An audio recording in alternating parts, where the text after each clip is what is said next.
Hello friends, आज फिर कुछ कहने को आया हूँ, वही प्रभु श्री राम के बारे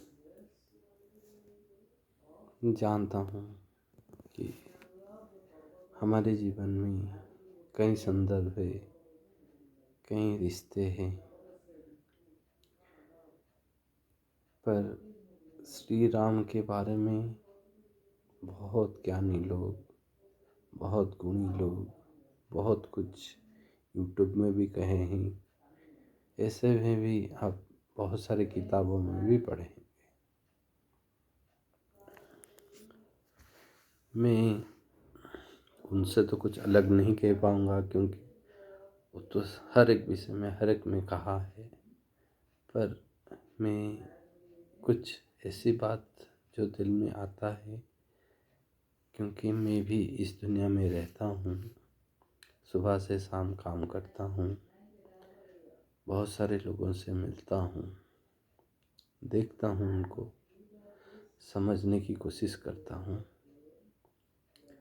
तब कभी कभी मैं भी सोचता हूँ कि अगर प्रभु श्री रामचंद्र अभी के समय में होते तो कैसे होते। कुछ बातें मेरे दिल को छूता है, वही बात के बारे में थोड़ा मैं आपसे बोलता हूँ। ये है कि मैंने भी पहले जो भी कुछ लोगों में देखता हूँ और हमारे पुराणों में पढ़ा हूँ कि ऐसे ऐसे भगवान हुआ करते थे, अपनी अच्छाई से जग में खुशी आनंद लाते थे, दूसरों का दुख हरते थे और पाप का विनाश भी किए। अगर उस समय में श्री रामचंद्र जन्म हुए थे, रावण का विनाश किए थे, श्री कृष्ण जन्म हुए थे, कंस का विनाश किए थे और बहुत सारे देवता भी कई कई बार जन्म लिए और पाप का विनाश किए। अगर ये सच है और ऐसा चल रहा था, तो इस युग में क्या हुआ? पाप का तो कहीं विनाश नहीं हो रहा है, पाप तो जैसे कि तैसे है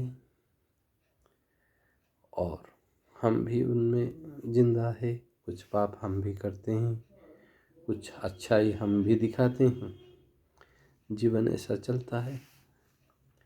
तो मैं हमेशा सोचता हूँ, जो पुराणों में लिखा है कि पाप के विनाश करने के लिए भगवान धरती पे आते हैं और पाप का विनाश करके फिर वो अपना काम ख़त्म करके फिर अपना धाम वापस चले जाते हैं। ऐसा मेरा सोचना था। मैं भी सोचता हूँ, जो भी इसको देखता होगा वो भी लगभग यही भी सोचता होगा कि भगवान जन्म लेते हैं, पाप का नाश करते हैं, फिर धाम चले जाते हैं। एक बात तो सोच के बोलिए, पाप क्या एक ही जन के अंदर रहता है? जैसे रामायण में देखिए, सिर्फ पाप रावण के पास ही था और किसी के पास पाप नहीं था। जैसे देखिए, सिर्फ कंस के अंदर ही पाप था और किसी के अंदर पाप नहीं था। जैसे सत्य और दूसरा अच्छा गुण किसी किसी में होता है, वैसे ही सब में बुराई का गुण होता है। अच्छाई और बुराई हम साथ लेके चलते हैं। ऐसे आप सोचिए, मैं भी सोचता हूँ कि पाप और पुण्य ये दोनों अलग चीज़ नहीं है, ये दोनों एक ही चीज़ है। समय और परिस्थिति एक चीज़ को, पाप को पुण्य बनाता है और पुण्य को पाप बनाता है। और इसमें भी सबसे बड़ा है कि काम करने का उद्देश्य क्या है। काम करने का उद्देश्य क्या है, उसमें भी पाप और पुण्य का भाव आता है। मैं कभी कभी जब पढ़ता हूँ, एक श्लोक है गीता में, सब तो जानते होंगे, यदा यदा हि धर्मस्य ग्लानिर्भवति भारत अभ्युत्थानम् अधर्मस्य तदात्मानं सृजाम्यहं परित्राणाय साधूनां विनाशाय च दुष्कृता धर्म संस्था अपनार्थाय संभवानि जुगे जुगे। ये जो कुछ गीता में लिखा है, क्या सच में ये सही है कि जब भी पाप बढ़ेगा भगवान अवतार लेंगे और हमारी रक्षा करेंगे? मेरा इसमें थोड़ा संदेह है। ये बात को मैं ऐसे कहता हूँ कि जब जब हम में पाप बढ़ेगा, हम में मतलब हर एक मनुष्य के हृदय में, हम मतलब मैं संसार की बात नहीं कह रहा हूँ, मैं संसार के बारे में कहना चाहता हूँ, पर एक मनुष्य अपने बारे में सोचे। जब जब उसके मन में पाप आएगा, पाप उससे वो करवाएगा जिससे उसको उसी समय आनंद मिलेगा, पर वो उसी समय की आनंद के लिए अपना उद्देश्य को खराब कर लेगा। चरित्रहीन काम भी कर सकता है, किसी को लूट सकता है, या फिर ऐसा काम जो उसको करना नहीं चाहिए।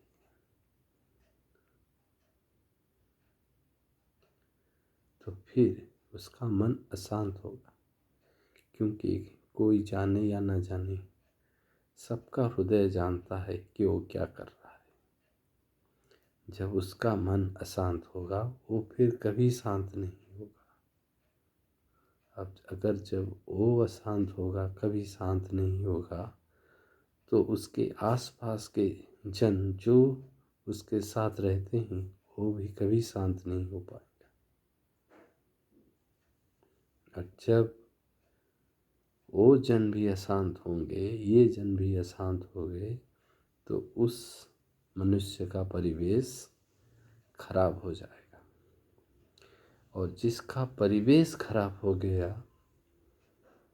फिर वो विनाश की ओर ही जाता है। क्योंकि जब हम बुरे काम करते हैं, तो हमें अच्छाई की तरफ लाने के लिए हमारा परिवार, हमारे दोस्त ही हमें मदद करते हैं। अगर हम उनको बुरा बना देंगे या बनाने की कोशिश में रहेंगे, तो हमारा विनाश सुनिश्चित होगा। सिर्फ हमारा नहीं, हमसे जुड़े कई लोगों का विनाश भी होगा। एक इसी में मैं रामायण के संदर्भ में यही कहना चाहता था। हम कहते हैं पिता माता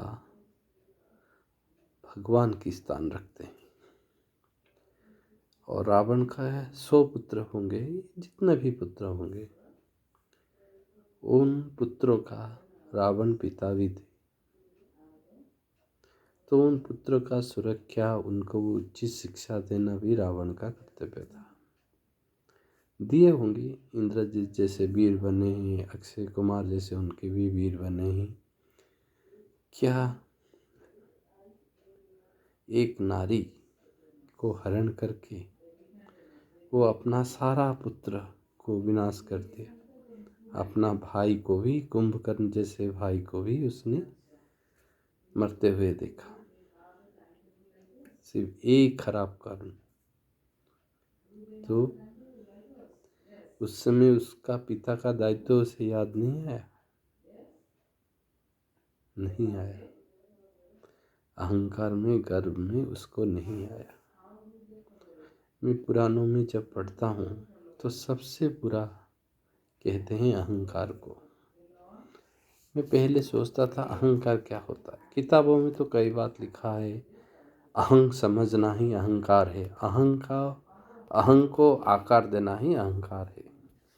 मतलब अहंग में इसको जब हम आकार देते हैं, स्वरूप देते हैं, उसको जब हमारे मन में स्थान देते हैं, हमारे घर में स्थान देते हैं, उसी को अहंकार कहते हैं। पर उसका व्यवहारिक रूप में मैंने तब जाना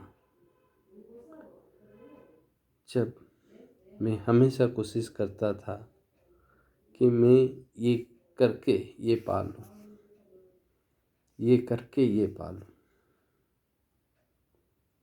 तब अहंकार मेरे अंदर होता था। पर जब हम किसी और को कुछ देते हैं, स्नेह प्रेम करते हैं, तो फिर ये अहंकार नहीं रहता।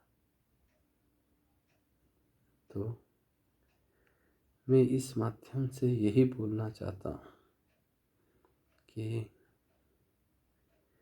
रामायण में जैसे भगवान ने कहा है या फिर पुराणों में कहा है, जब भी अधर्म होगा तब तब मैं अवतार लूँगा। इसका अर्थ ये है, जब जब तुम्हारे अंदर बुराई बढ़ेगी, जब जब तुम खराब रास्ते पे चलना शुरू करोगे,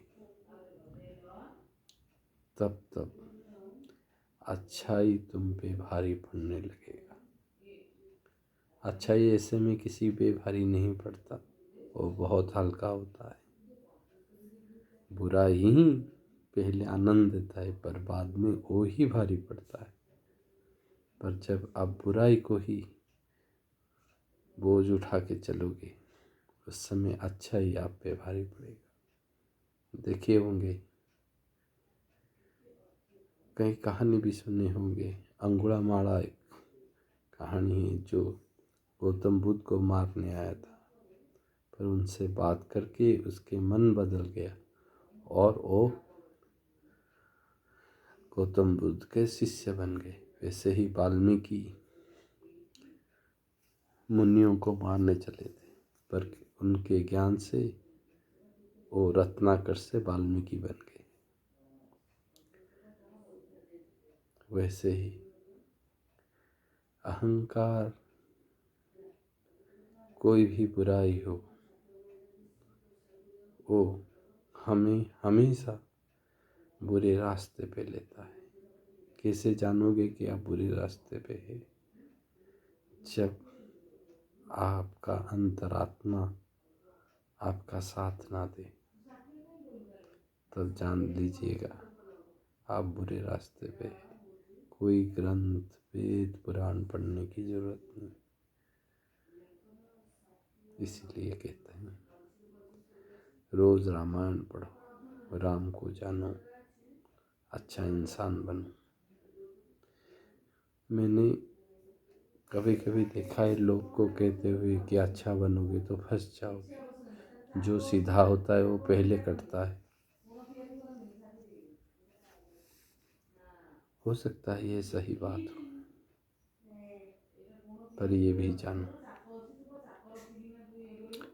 जो इंसान अच्छा है ना, उसका साथ कोई नहीं छोड़ पाता। सच कहता हूँ, आप कभी किसी अच्छे इंसान से मिल के देखिए, जो दिल का अच्छा होगा, आप उसके साथ नहीं छोड़ पाएंगे। कोई ऐसा आदत है जो आपको छुटाए नहीं छूटता।